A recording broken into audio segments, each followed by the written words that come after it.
Have you ever had a claim come back and you look at the rejection or denial and are like, what does this even mean? Listen, you're not alone. Most practices leave 5 to 7% of revenue on the table because they just don't know what to do with the claim. By the end of this video, you're going to be able to tell these apart, whether it's a claim rejection or a claim denial, because they are different things. And it's important to understand the approach that you take to a claim rejection or a denial will also vary. When you expand on your understanding about rejections and denials, you will start to improve your revenue cycle and hopefully see your revenue or your cash flow increase, because we now know what action to take, and we can take that action immediately and only once, which I could imagine will drop your stress level instantly. Today, I want to talk to you about the simple system that I use to help me decide what workflow I need to choose, whether I am reworking a claim or preparing an appeal, and when it's time for me to move on. Hi, friends. If you're new here, welcome. My name is Jasmine Vializ. This is Inlera University, and in this space, we are committed to alleviating the stress and confusion in the business side of healthcare. Today, we are talking about the difference between rejected and denied claims, but this video is a part of a series that is going to help you get claims paid faster. This is the third part in this series, so be sure to look for the other parts in this series. We will link that below in the description box so that you can access the playlist related to this video. If you're new here and like what you hear, be sure that you are subscribed and ring the notification bell so that you can be notified when we drop the next video in this series. All right, today we're talking about one of the most confusing topics for most of our new billers, and that is rejections versus denials. Sometimes we use these terms interchangeably, but they are not interchangeable. They are different things, and they happen at different stages of our revenue cycle. Knowing the difference can very literally save you time and money. Okay, so the difference. Rejections versus denials. Rejected claims happen before the claim has been accepted for adjudication, which means before the insurance company has taken that claim into their system and started processing that claim. That is when we have a claim rejection. All right. That claim rejection means that we are going to be able to fix our claim and send that claim back through the clearinghouse. The rejection happens at the clearinghouse level.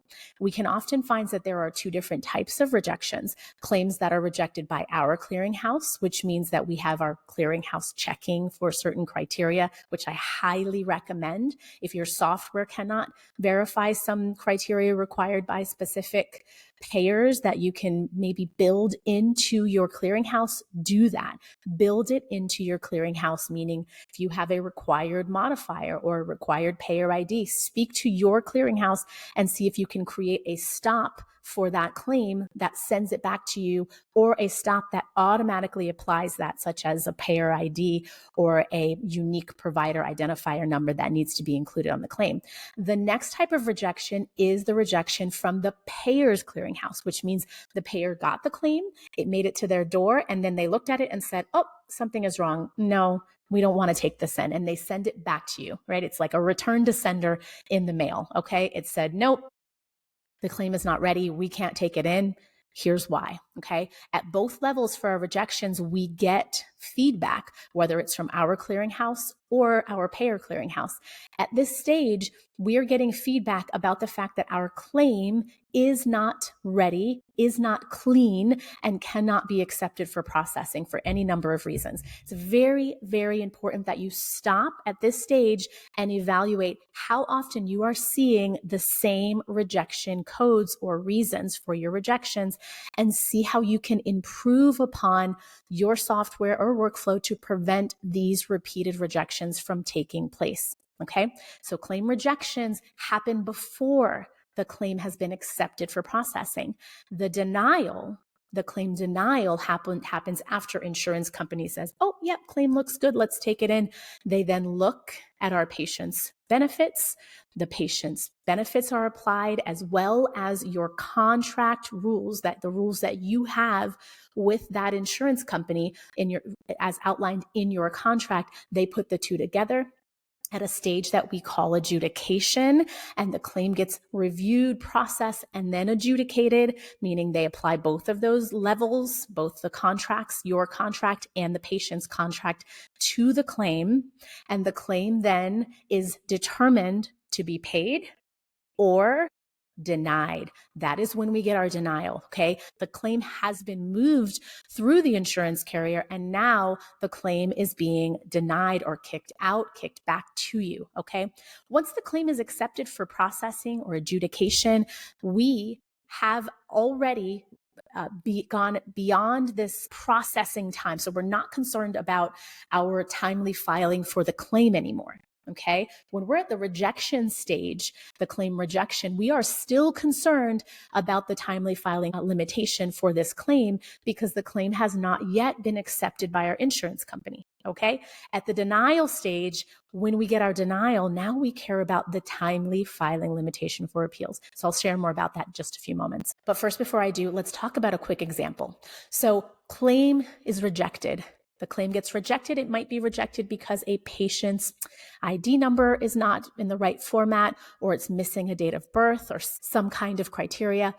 That is a claim in which you can fix it and resend it. If a claim has been processed by the payer and you get an EOB or an ERA, an electronic remittance that says that this patient's benefits do not cover this service, so the service is not covered according to our patient's benefits, that is our denial. This is a denial that we are going to review our payer contracts, our patient's benefits, and then decide if it's time for us to appeal. So we're reviewing it and appealing if necessary. Okay, so now that you understand the differences between claim rejections and claim denials, let's talk about how to use this information. So you can use this information by applying 3 steps. Step 1 is you want to make sure that you understand the difference between the rejection and the denial. Step 2, you're going to act fast because time is money in any industry, but especially in the revenue cycle. Step 3 is I want you to create a rejection and a denial management system or workflow within your practice. Okay, so step 1, understand the difference. We now know the difference between the rejected claim and the denied claim. So we need to understand when our claim is rejected, what is the time frame that we are going to assign to resolve this rejection, okay? Claim rejections can come in on a daily basis if your claims are going out on a daily basis. So you want to ensure that you are setting aside time to review these rejections and correcting those claims to get them out the door, because remember, when a claim is rejected, it has not been accepted by insurance, so we are still at risk for our timely filing limitation according to that payer. All right, when a claim is denied, on the other hand, we now want to consider what are the rules that we need to look into for our payer contract or our patient's contract. What might there be going on with our patient's coding that needs to be reviewed? Is there some coverage issue that we need to take into consideration? And is this claim actually something that is going to be a responsibility of our patient at the end of the day? Or is this something that we need to appeal because perhaps our coding was not to its best specificity, or it needs to be outlined or clarified in medical necessity by way of sending our documentation for additional proof? Okay, so when we decide a claim needs to be denied, we now need to go into the documentation, look a lot closer at that documentation, and ensure that the documentation supports the claim that we submitted and the codes that we applied to that claim. So we want to make sure that the codes that we've used support the medical necessity, meaning the reason for this treatment being provided. And again, remember, rejected claims, fix and resubmit. Make sure that you're double checking the time frame that you are fixing and resubmitting. I would recommend no more than 3 days goes by before you are reviewing your rejections and resubmitting the claim. So you don't want a rejection that's older than 3 days, okay? So we don't want to be sitting on our claim rejections ever.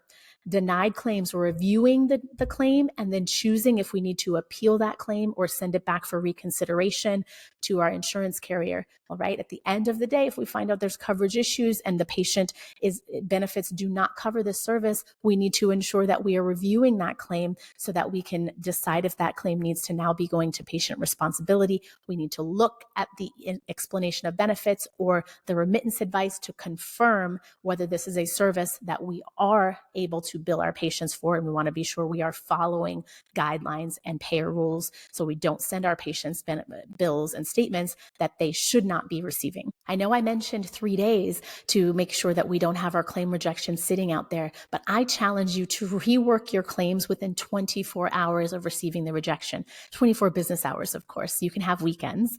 Make sure that you are reviewing these claim rejections as timely as possible, because again, when we have our claims in rejected status, there's a chance that we need to continue making more rejections, do some research, making more edits, and corrections, and do research. So we want to make sure that our claim is getting an opportunity to actually be accepted by our insurance company. Okay. If we let the claim sit there in this rejected status for too long, we may not give ourselves enough time to tend to other issues that might arise along the revenue cycle. Next is denials. Same timing with denials. Let's try to resolve our denials within 5 business days. You receive the denial. I challenge you to do it within 48 hours. Okay. If you can make sure that you have a denial when you have a denial that has come in, you are recording this denial. We'll talk about that in a moment. And you are creating some way of tracking the time frame in which you are reviewing the denial and deciding what action needs to be taken, then appealing or sending it back for reconsideration. Do not wait for these weekly or monthly reports to come back from your AR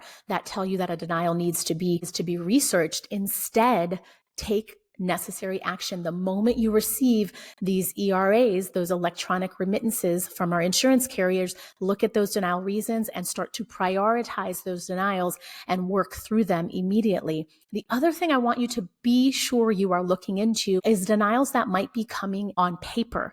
You might be, instead of receiving a typical denial that comes in electronically with your EOBs or your remittance advices, instead, you might be receiving a letter from the insurance company that says some details about what's happening with that claim.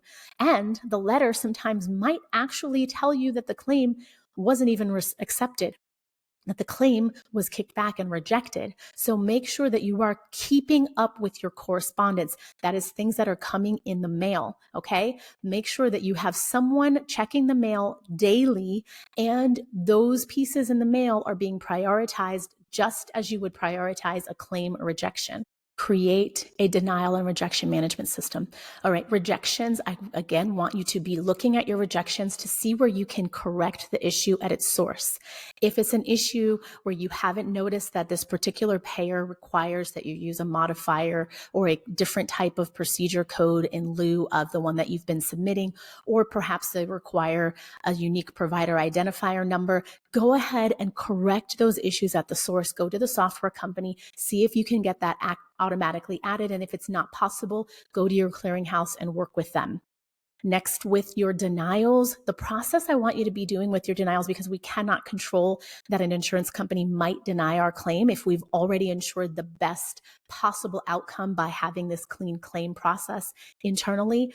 What comes back is a denial from our insurance company. What we now need to do is to do our best job at managing those denials. I want you to ensure that you are either using your software and the resources that your software offers you to organize your denial workflow, or you are creating your own denial log or workflow. I want to talk very briefly about this, and we'll expand on this in another video. But what I want you to be closely looking at is the time frame in which you are working your denials, and I want you prioritizing your denials according to the type of denial. So when we do that, we're looking at the group of those ARC codes. Talk a little bit more about that later, but those claim rejection reason codes, those rejection reason codes are going to help us ensure that we have an understanding of the type of rejections that are similar. So if you look at the claim rejection reason groups, they can help you determine the rejections that are similar in nature to one another, and you can hopefully work your claims according to those groups, and it'll help you be a bit more organized in your approach to working your denials. So what that means is things that are eligibility related, coding related, or authorization related, all of those things can be approached at the same time. You're sitting down and you may be only working on claims denied for eligibility or claims denied for coding. This will help you to stay more organized and hopefully make your workflow, denial workflow, a bit more efficient. I want you also to be tracking and recording the claim denials that are actually coming back accurately and being reimbursed so that you can ensure that the future approach can be recorded and you can start to take note of the processes and workflows that are resulting in reimbursement of your claim. What you're going to do is build a resource for yourself that helps you to know the type of denial codes and the steps that you are taking to ensure these denials can be appealed and submitted for reconsideration with the same or similar action steps, and perhaps building on a resource for yourself of appeal templates and language that works for a claim to be reimbursed. And what documentation are you sending for that claim to be reconsidered so that you can start to improve upon the ways that you are ensuring your claims are being reconsidered and paid at the end of the day. The other metrics that you can start to track in there is how long it's taking for an insurance company to review your appeal and potentially reimburse that claim. So those are all figures that you can build in to your denial management workflow or your denial management log.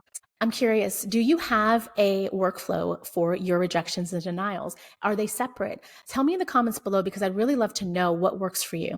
Okay, hopefully you feel more confident that denials and rejections do not have to drain your efforts in your workflow and your revenue. When you know the difference, you can respond fast and turn lost money into quick wins. What are some other strategies that you have found help keep your rejections down? Please share them in the comments below. Let's help our fellow billers out. Listen, my friends, in this space, this is what we do. We share information here, and then we also have courses and coaching that can support you in your journey. If you still feel that you're struggling and need support, check out the comments below. We will be happy to support you, whether you're an individual biller or an organization that needs support. Listen, don't forget to subscribe, and our next video again is on follow-up workflow, so be sure you have that notification bell so that you can be notified when we drop that video.